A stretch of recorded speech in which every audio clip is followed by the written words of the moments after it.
Welcome to the CanVector National Thrombosis Seminars. As you know, these seminars are monthly seminars hosted live throughout the academic year, featuring lectures presented by both Canadian and international experts. As usual, today's presentation will be recorded and will be made available online soon. The CanVector Seminars is a self-approved group learning activity. The planning committee is chaired by Dr. Maral Koulian, and you have here a list of its members. Today marks the last seminar of the academic year, so if you are interested in being involved in next year's National Thrombosis Seminar Planning Committee, email us. Today's presentation will be given by Dr. Susan Kahn and Dr. Jean-Philippe Galano, and it is entitled Medical Treatment of PTS, What are our options? What is the MUFFIN trial? Dr. Kahn is an internist and clinical epidemiologist based at the Jewish General Hospital in Montreal, where she is the founder and director of the Jewish General Hospital Center of Excellence in Thrombosis and Anticoagulation Care. She's appointed as professor with tenure at the Department of Medicine, McGill University, where she is director of the McGill Thrombosis Fellowship. Dr. Kahn's research interests focus primarily on clinical trials of intervention to prevent, diagnose, treat, and improve outcomes of venous thromboembolism. She holds a Tier 1 Canada Research Chair in venous thromboembolism and previously held a National Clinical Research Scholar Award from the Fonds de Recherche du Québec Santé. She has been awarded numerous peer-reviewed research grants from national and provincial funding agencies, including a 7-year CIHR Foundation grant in 2015, and has published more than 200 papers in the field of thromboembolism. Since its inception in 2015, Dr. Kahn has served as the co-director of CanVector. Dr. Galano is a physician in the Division of General Internal Medicine at Sunnybrook Health Sciences Center and an associated scientist in the Evaluative Clinical Sciences, Trauma, Emergency and Critical Care Research Program at Sunnybrook Research Institute in Toronto. He's also an associate professor in the Department of Medicine at the University of Toronto. The focus of Dr. Galano's research is in the area of venous thrombosis, using methodology like systematic reviews, prospective outcome studies, medico-economic studies, and therapeutic trials. His focus is in 4 main areas: distal deep vein thrombosis, superficial vein thrombosis, post-thrombotic syndrome, and pulmonary embolism. At the end of this presentation, there will be a 15-minute Q&A period. And please send us your questions during the presentation or at the end of the presentation. Now I'll let you, Dr. Kahn, with the audience. Sure. So hi, everyone. It's really nice to be here and to be co-presenting with my long-standing colleague, Dr. Galano. I did want to make a tiny correction to Dr. Deluc's introduction. Actually, the Thrombosis Fellowship Director at McGill University has been Dr. Maral Koulian for the last couple of years. We have a Royal College approved area of focus competence in thrombosis at McGill, one of only 3 Canadian centers to have this. So I would encourage any of you who are interested in Thrombosis Fellowship to apply to our fellowship.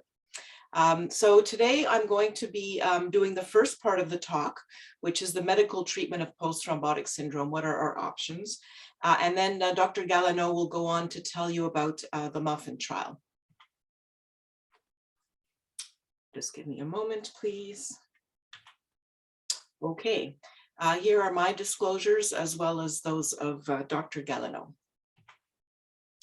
So the objectives of the talk today for both of us together are, first of all, to improve understanding of the medical treatment of PTS and also to understand limitations in this treatment, and to finally discuss the MUFFIN trial, which is an ongoing CIHR funded trial looking at the medical treatment of post-thrombotic syndrome.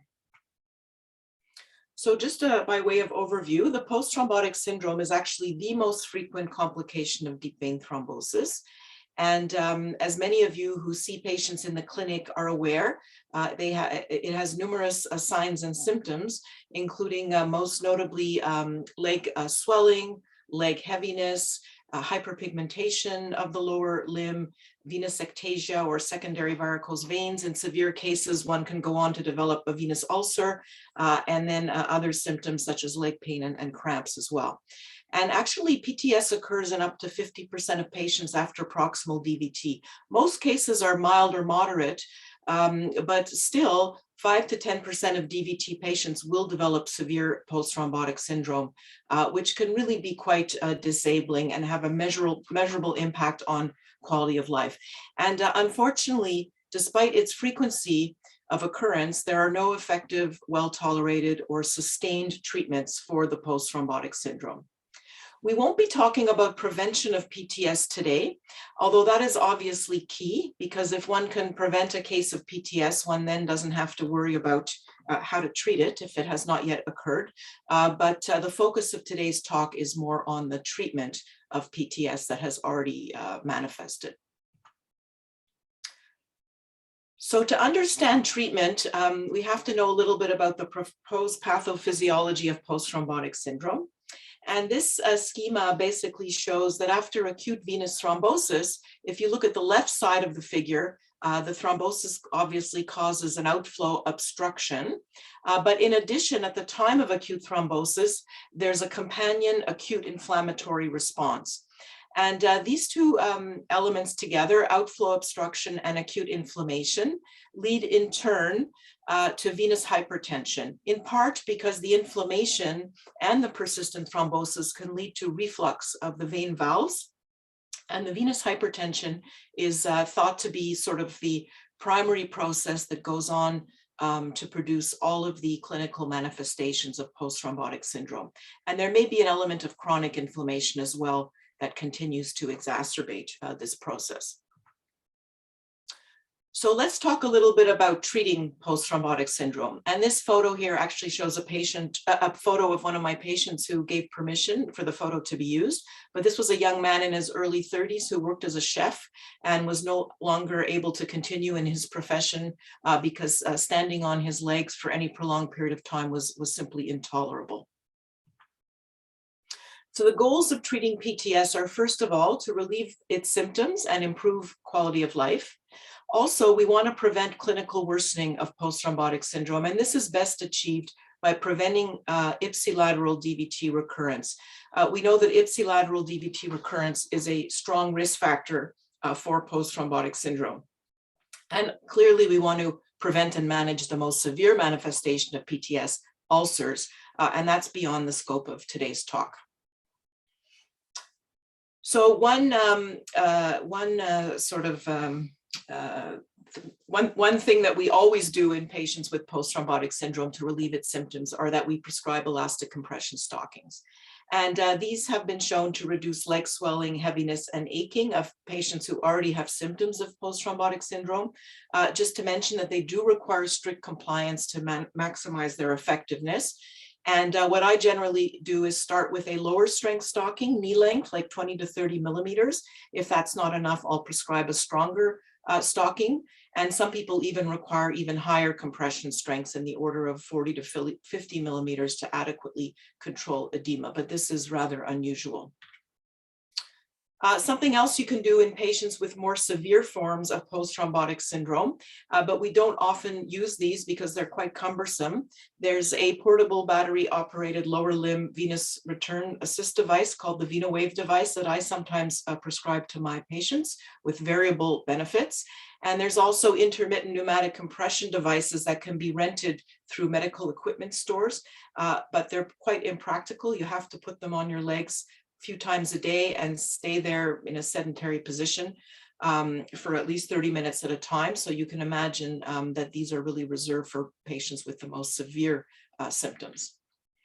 In terms of what the guidelines recommend for compression to treat PTS, and these are the most recent guidelines that have specifically focused on PTS. It is recommended both by the American Heart Association and the American College of Chest Physicians that if patients have PTS, it is suggested to use a trial of compression stockings. And in patients with severe PTS, it is suggested to try the intermittent compression devices like I showed you on the previous slide. We did a small trial of exercise training to treat post-thrombotic syndrome. It was a pilot trial, but we never got around to following it up with a full-scale, large definitive trial. Nevertheless, in our small pilot trial, we looked at a 6-month program of exercise training that included both leg strengthening, stretching, and aerobic components. And we found that this training program, compared to no training program, resulted in improved quality of life, leg strength, and leg flexibility. And there was even a trend toward an improved Villa Alta score. I still think it would be worth doing the full trial, but as I mentioned, we never got around to it. Nonetheless, these results were incorporated into the American Heart Association PTS guidelines in 2014. And the reading is, in patients with PTS, it is reasonable to try a supervised exercise training program for those who are able to tolerate it. There's some other common sense lifestyle considerations for persons with PTS before we get on to the medications aspect. So keeping a non-obese body weight is likely to be beneficial because obesity is a risk factor for post-thrombotic syndrome. It's important to reduce venous stasis by keeping active. For patients who have to be seated for long periods of time, if they can raise their legs on a small footrest, when tolerated, that may help to relieve some of their sort of leg dependency related pain and heaviness, and then avoid skin breakdown to prevent ulceration. Just to mention that although there's a limited database to support these more invasive treatments for post-thrombotic syndrome, it is appropriate to consult with an endovascular specialist who has expertise in assessing and managing complex venous disease for those patients with severe and very severe PTS, for example, if there's substantial disability and daily life limitations. And in those American Heart Association guidelines, we do say that one could consider different forms of surgery or interventional approaches to treat PTS. But again, there have not been well-designed, robust studies performed to date. And we have to keep in mind that the experience with these procedures and the related complications vary significantly among practitioners and across centers. We are in the midst of doing what I think is a very important study, looking at interventional approaches to treat post-thrombotic syndrome. This is a study led by Suresh Vedantam, who also led the ATTRACT study, but this is called the CTRACT study. And essentially we are enrolling patients with moderate to severe PTS into this trial. All patients receive the sort of standard of care for PTS management, so elastic compression, appropriate anticoagulation, and then they're randomized to either continue on with standard of care conservative management versus the endovascular, being randomized to the endovascular arm. And this includes iliac vein stent placement, the possibility of endovenous saphenous vein ablation, and then all patients are followed out to 2 years, looking for improvement in post-thrombotic syndrome, as well as a number of other outcomes. This trial has been recruiting now for a couple of years. There were some slowdowns from the pandemic, but we hope to be well on our way to complete recruitment in the next couple of years at least. And this was also funded by the NIH, as was the ATTRACT trial. So moving on to the last part of my section, medications to treat post-thrombotic syndrome. So I was involved in the CHEST ACCP guidelines that were published in 2012. Hard to believe it's now been 10 years, but specifically for those guidelines, I was asked to conduct a systematic review of the evidence on medications to treat PTS.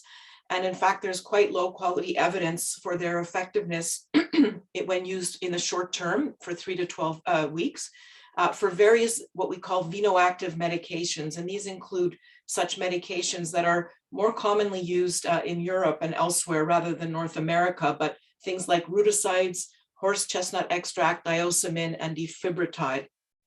And even then we concluded, and we published our systematic review in CHEST as a separate paper, that rigorous studies are needed to assess effectiveness, sustainability, and safety in the long term. And this was our meta-analysis figure, which is a little bit amusing because there were really only 2 studies to include, and you can see very few numbers of patients studied overall.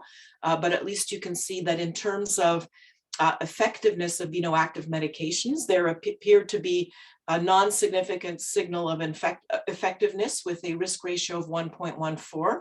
And in terms of side effects or safety, there also appeared to be a non-statistically significant signal for some, side effects, more so in the venoactive medication than in the no venoactive medication group. And reported side effects to date have included pretty mild effects like some nausea and GI upset, but really nothing more serious than that. And these side effects have been reported not specifically from studies looking at these drugs to treat post-thrombotic syndrome, but more so because these drugs have been studied more often in patients with primary chronic venous insufficiency. So from the guidelines, because we did look at this when we wrote the AHA 2014 and ACCP 2012 guidelines, and these have not been updated since then, we basically conclude that the effectiveness of these drugs are uncertain and that we suggest that they not be used because of this uncertainty. So I'm now going to turn over to Dr. Galaneau, who with this introduction that I've just given will lead in to tell you all about the MUFFIN PTS trial. Dr. Galaneau. Thank you, Susan. So I'm going to present you the MUFFIN PTS study. That is a study that I have the privilege to co-lead with Susan, and that is funded by Susan CIHR Foundation grant. So the MUFFIN PTS study is a study on the treatment of post-thrombotic syndrome with micronized purified flavonoid fraction, so MPFF. So it's a venoactive drug that contains 90% of micronized diosmin and 10% flavonoids expressed as hesperidin. It's available in Canada under the brand name of Venixa. So you may not be aware of this drug, but this drug is widely used over the world, particularly in Europe and Africa, where it had been used for decades and is available under the name of Daflon. So it's used primarily to treat chronic venous insufficiency, but also hemorrhoids. And as Susan mentioned, as any venoactive medication, we are not sure whether or not these drugs are truly effective, but what is sure, and it's a good news, is that it's a very safe drug because it has been used for decades and there are only minor transient reported side effects. So when you look at the mechanism of action of MPFF, so on the left, you have the pathophysiological mechanism of post-thrombotic syndrome that Susan previously presented. And you see what we know from biological study is that as compared to patients who are not taking Venixa, the level of inflammation is lower in patients who take Venixa as compared to those who do not take it. And we know that inflammation is key in the development of post-thrombotic syndrome. So first potential effect of Venixa is that it lowers the level of inflammation. Second, we know from ultrasonographic study, from small ultrasonographic study, is that people who take MPFF has higher level of venous recanalization and lower venous reflux as compared to patients who do not take Venixa. So reflux and obstruction are the two main mechanisms of post-thrombotic syndrome, and MPFF could target those mechanisms. Plethysmographic studies have shown that venous tone was increased in patients who take Venixa, and that venous stasis was reduced and lymphatic drainage was improved in patients taking NPFF, and all that would tend to reduce venous hypertension, which reflects the presence of a venous insufficiency and of post-thrombotic syndrome. And also other small studies have shown that tissue hypoxia and capillary hyperpermeability could be reduced in patients who are taking MPFF as compared to patients who are not taking MPFF. So as you can see, MPFF could target all the pathophysiological mechanism of post-thrombotic syndrome.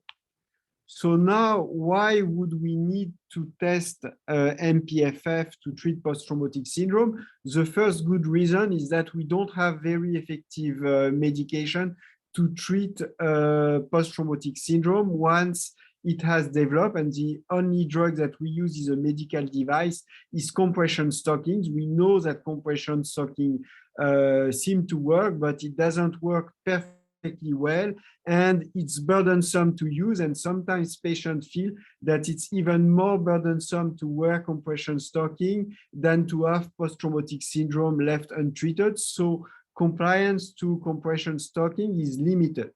So for all these reasons, we need other treatment, and using venoactive drug could be a good way to treat post-thrombotic syndrome, but unfortunately, we don't have good quality data to support using a venoactive drug, because in all the study on venoactive drug, rarely there was a clinical endpoint. It was mostly study that was using ultrasound as an endpoint or plethysmography.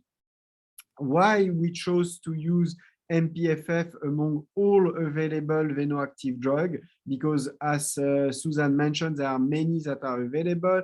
There is Rutozid, there is Josmine, and there is MPFF. We chose to use MPFF because we felt that it was a drug that has the broadest range of mechanism of action that could be relevant for the treatment of post-thrombotic syndrome. But it needs to be confirmed by a well-designed study. So the objective of the MUFFIN PTS study is, so the primary objective is to determine whether a 6-month course of oral MPFF compared to a placebo improves symptoms and signs of PTS, because the primary goal, as Susan mentioned, of PTS treatment is to relieve patient symptoms. The other main objective of PTS treatment is to improve patients' quality of life, because patients are not going to die from their PTS, but it makes their life difficult. And that's the main secondary objective of MUFFIN PTS study, is to determine whether or not MPFF improve patients' quality of life. So the study design is a multi-center double-blind RCT, which evaluates the effectiveness and safety of a 6-month course of MPFF, Venixa, as compared to a placebo, in addition to conventional PTS treatment with compression stockings or not. We expect that conventional treatment will be well balanced between each arm of the trial. The study is currently enrolling patients, and there is 7 Canadian centers that are participating. You have the list there. And if you are an investigator and that you are interested in participating in the study, you are more than welcome. We will be delighted if you are willing to join us.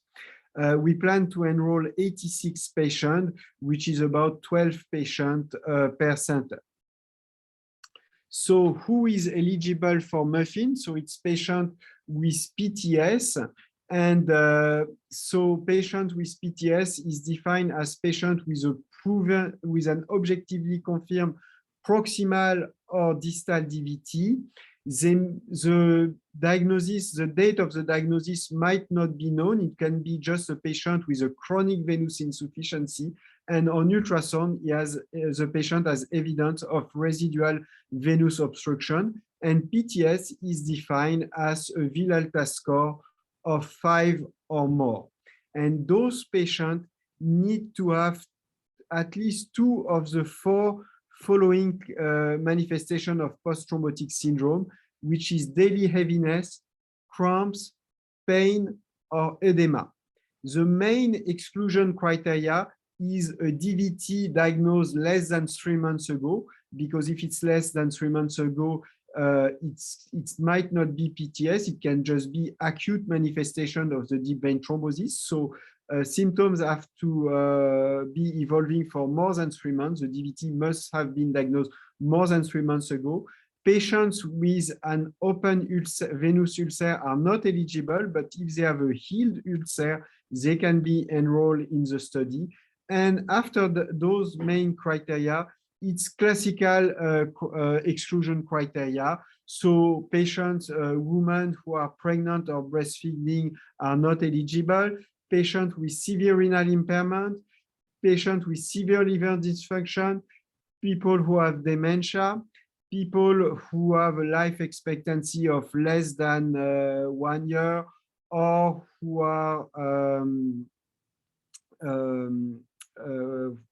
a life expectancy of less than 1 year, they are not eligible.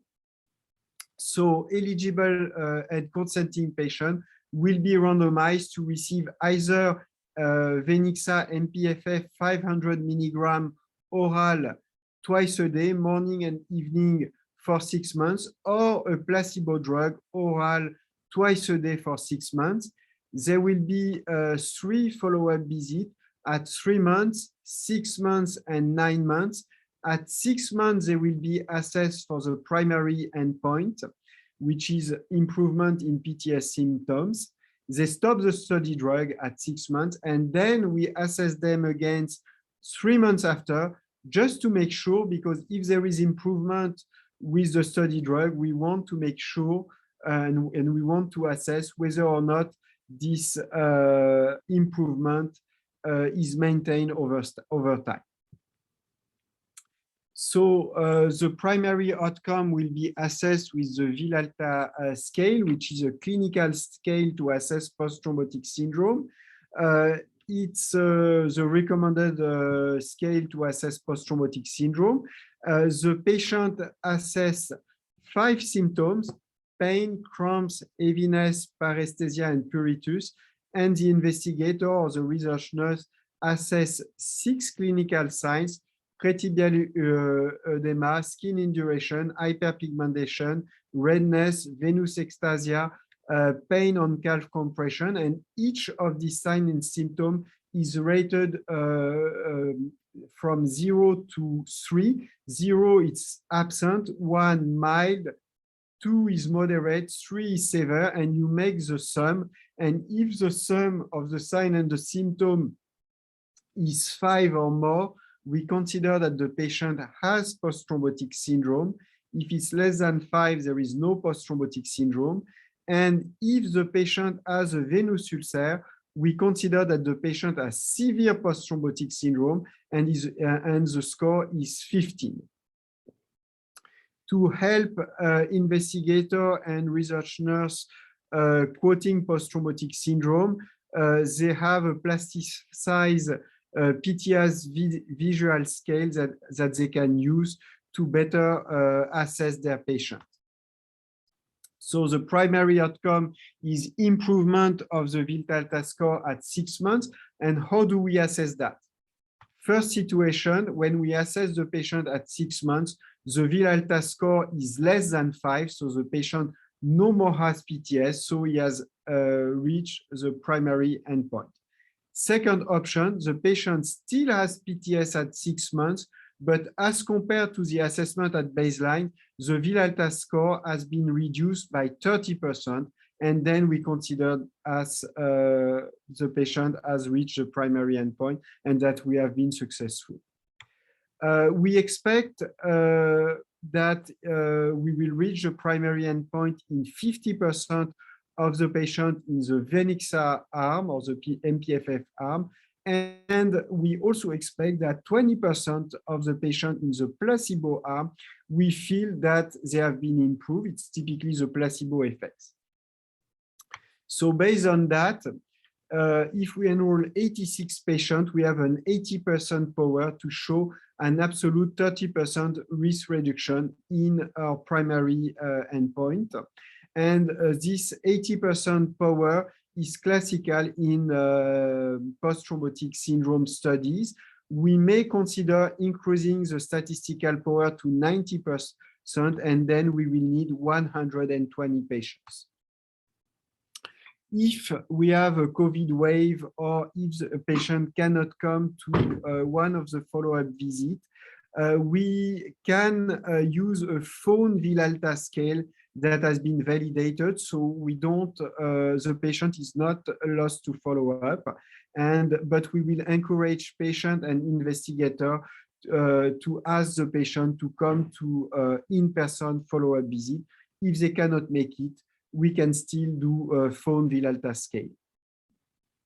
Secondary outcome are quality of life, so improvement in quality of life, and we will use two types of quality of life assessment: generic quality of life with the EQ5D-5L questionnaire, and venous disease specific quality of life with the vein scroll questionnaire.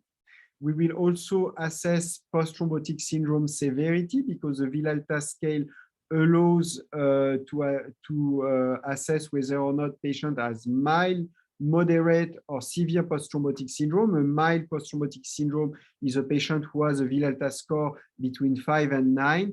A moderate post-thrombotic syndrome is a Villalta score between 10 and 14. And a severe post-thrombotic syndrome is 15 or more, or the presence of a venous ulcer. We will also assess patient satisfaction with treatment with a 5-point Likert visual analog scale. And we will assess patients' compliance to study drug, and we will review the medication diary, and we will count the remaining pills in the patient pill box. We will also assess for severe adverse events, and we don't expect that to happen because we already know that Venixa and MPFF are very safe medication. We will assess pitting edema by assessing the pressure over the ankle or shin bone. And of course, death, recurrent DVT, or PE are part of the secondary and outcome of the study. In terms of study timeline, so we are in time with the study. We are not delayed. We start enrolling patients late 2021, and we expect to enroll patients over a 1-year period of time, and then 9 months to complete follow-up, and the study should be completed by 2024.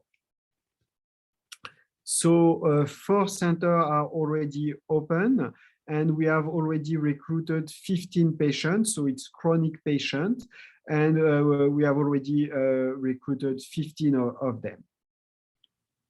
So what's the significance of the study? So we know that PTS is not a fatal disease, complication of DVT, but it's chronic, it's costly, and it's burdensome. And so far, we don't have a very effective treatment. So if we show that Venixa is effective to treat post-thrombotic syndrome and to alleviate patient symptoms, that would be a great achievement. And so the MUFFIN PTS trial provides us a unique opportunity to employ an RCT design to evaluate whether MPFF is relevant for PTS treatment.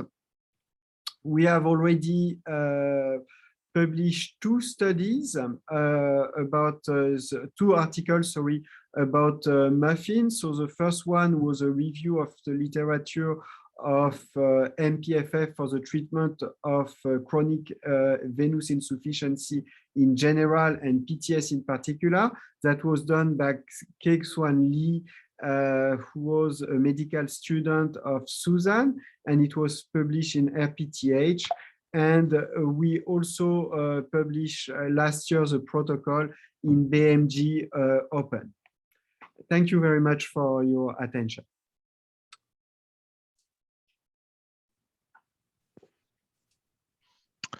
Thank you both for this very interesting presentation.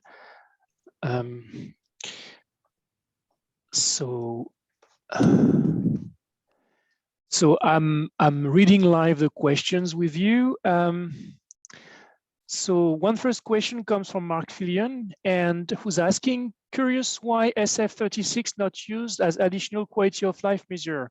So why did not you choose the SF36 scale? So thanks. Hi, Mark. Thanks for joining. I'm trying to remember back. I think because it's shorter.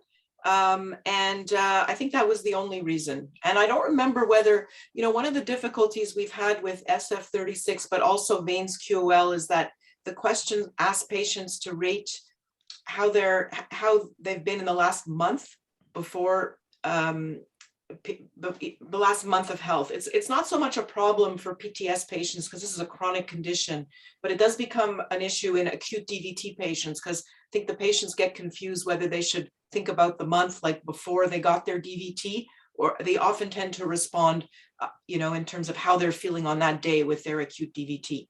But anyway, that's a long-winded answer that's not so relevant to this study of PTS patients. I think it was only because it was shorter. Yes, and I think that SF36, you have to pay for the questionnaire, and the one that we use now is free. I may be wrong, but there was also some economic issues, and for sure the fact that it was shorter and validated also was for us a good reason to use it. So our next question from Federico Giamini. Do you think that the studied drug could also be studied with an N-of-1 design?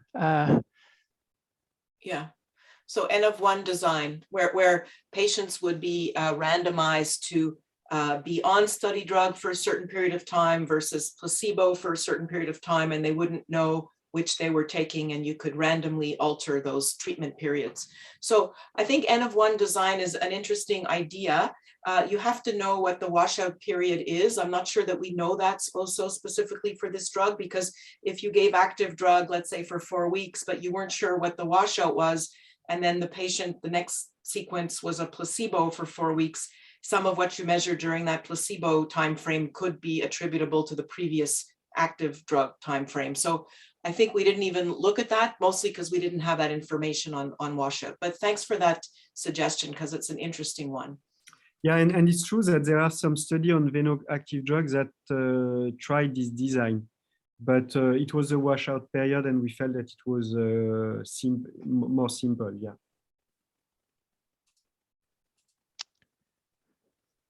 Okay, so another question: what is the daily cost to the patient of Venixa? So it depends on so for the study, for sure, it will be free. And when you buy it over the counter, the price can vary widely, but it's about $3 a day. So it's not a cheap drug. It's almost the same cost as a DOAC. So it's available over the counter. It's an over-the-counter medication, yeah. I think I saw a previous question to that one about whether being on an anticoagulant might be a confounding factor. That's from Dr. Al-Marshudi. Mm-hmm. So thanks for that question. Clearly, we will be measuring throughout the trial, co-medication. So we will be capturing if patients are on anticoagulants.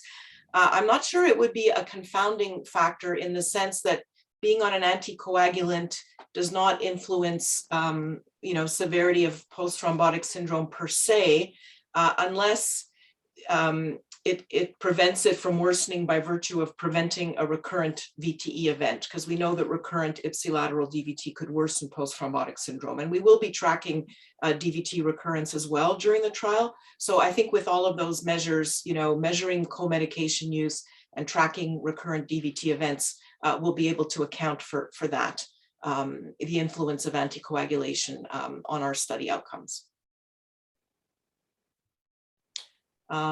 So next question, are patients being enrolled in the C-TRACK trial in Canada or only at sites in the USA? So the C-TRACK trial, like the ATTRACT trial, is only enrolling at US sites. And why is that? I think it's more because these types of interventional approaches, whether used acutely, for acute DVT or chronically for chronic venous disease, are just far more widely available in the US, and practitioners there have far more experience with their use, whereas in Canada it tends to be, you know, an exception to use these devices. So first, I don't think we'd really be able to recruit many patients in Canada. Anyhow, it is a US-based trial.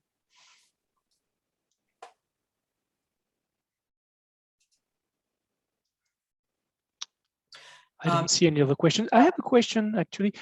So to both of you, why do you think we haven't found any drug to that is efficient to prevent or treat PTS? Jean-Philippe, do you want to take a stab at that? Well, I think that when you have a big clot and that your veins are damaged, you can do whatever you want. You will still have some PTS probably.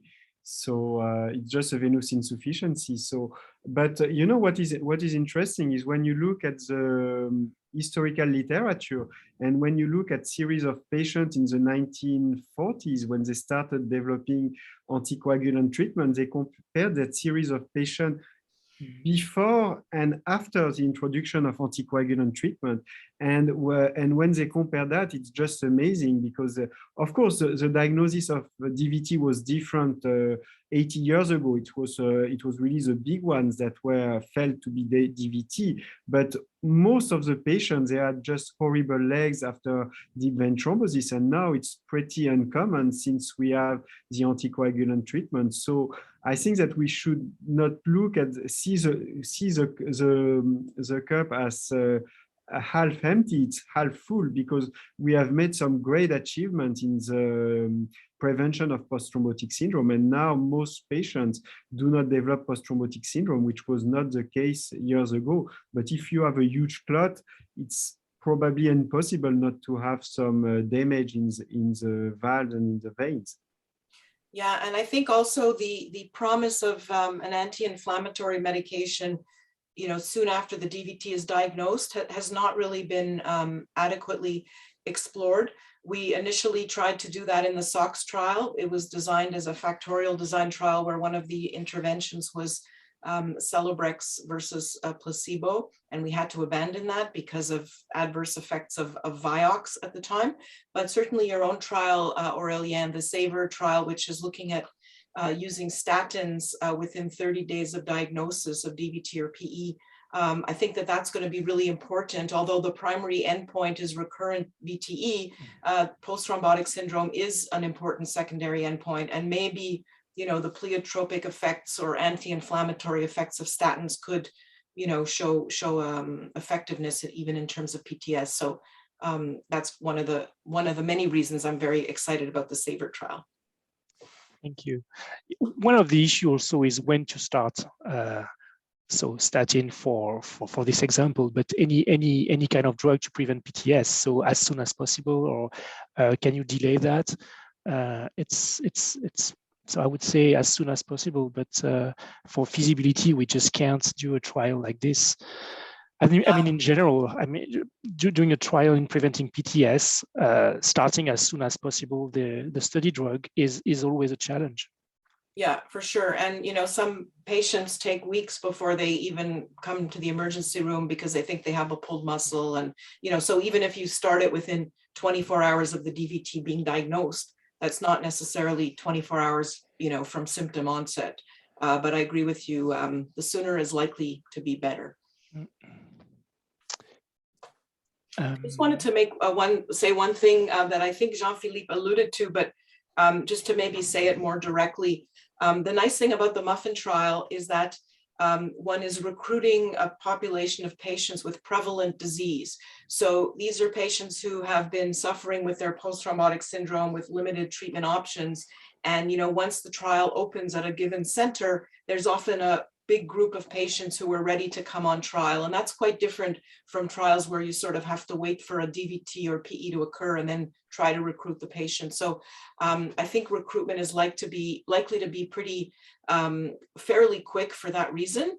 And I know that my own PTS patients have been asking, you know, each time they come every 6 months or so, like, is there anything new to offer? So they tend to be very, very motivated to participate in studies. So if anyone's on the fence about maybe getting involved, I think that there's, you know, it's going to be an easy study to recruit to.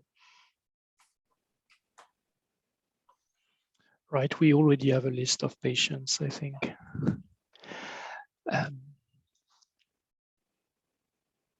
So I don't see any questions or. Okay. Well, thank you for the Chat, opportunity. yeah. Sorry. Go. I'm just saying thanks for the opportunity to present today. So thanks for both of you. So I want to remind you that this seminar has been recorded, so it will be soon available online. And again, if you're interested in being involved in the next year's National Thrombosis Seminar Planning Committee, email at info@canvector.ca. Thank you everyone for your participation, and see you next time. Bye.